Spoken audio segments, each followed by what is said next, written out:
حضور اکرم صلی اللہ علیہ وسلم نے کسی شخص کو عامل مقرر کیا صدقات کے لیے، زکوٰۃ وغیرہ کے لیے، جیسے شریعت نے ایک طریقہ رکھا ہے۔ اس شخص نے جا کر جب مال وغیرہ اکٹھا کیا اور آ کر حضور کی خدمت میں پیش کیا تو کہا یہ میرا ہے اتنا اور باقی یہ آپ کا ہے۔ حضور علیہ الصلوۃ والتسلیم نے اس بات کو ناپسند فرمایا اور کھڑے ہو کر خطبہ ارشاد فرمایا، کیا لوگوں، مجھے اللہ رب العزت نے تم پر والی بنایا ہے، میں تمہارا نگہبان ہوں، ذمہ دار ہوں، اور اللہ نے مجھے جس چیز کا حکم دیا ہے وہ کرتا ہوں، اور تم میں سے کسی کو کسی کام کے لیے کوئی ذمہ داری سونپتا ہوں اور وہ مجھے آ کر کہتا ہے کہ یہ میرا ہے، یہ آپ کا ہے۔ فرمایا اگر اسے اتنے ہی ہدیے ملتے ہیں تو اسے چاہیے وہ اپنی ماں یا اپنے باپ کے گھر میں رہے، پھر اسے جو ہدیہ ملے وہ اس کا ہے۔ پھر ارشاد فرمایا کہ یہ لوگ جو ایک دوسرے پر ظلم کرتے ہیں، کسی کا حق مارتے ہیں،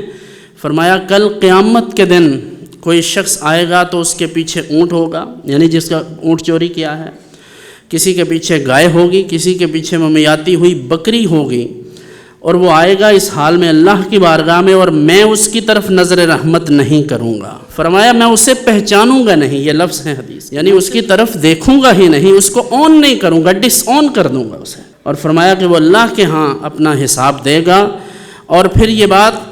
کہہ کر حضور علیہ الصلوۃ والتسلیم نے اپنے دونوں ہاتھ اس طرح بلند کیے۔ صحابہ کرام علیہم الرضوان کہتے ہیں کہ حضور کے مبارک کپڑوں سے بغلوں کی یہ سفیدی نظر آنے لگی، تو حضور نے اس طرح ہاتھ اٹھا کر عرض کیا کہ اے اللہ، میں نے اپنی تبلیغ کا حق ادا کر دیا ہے،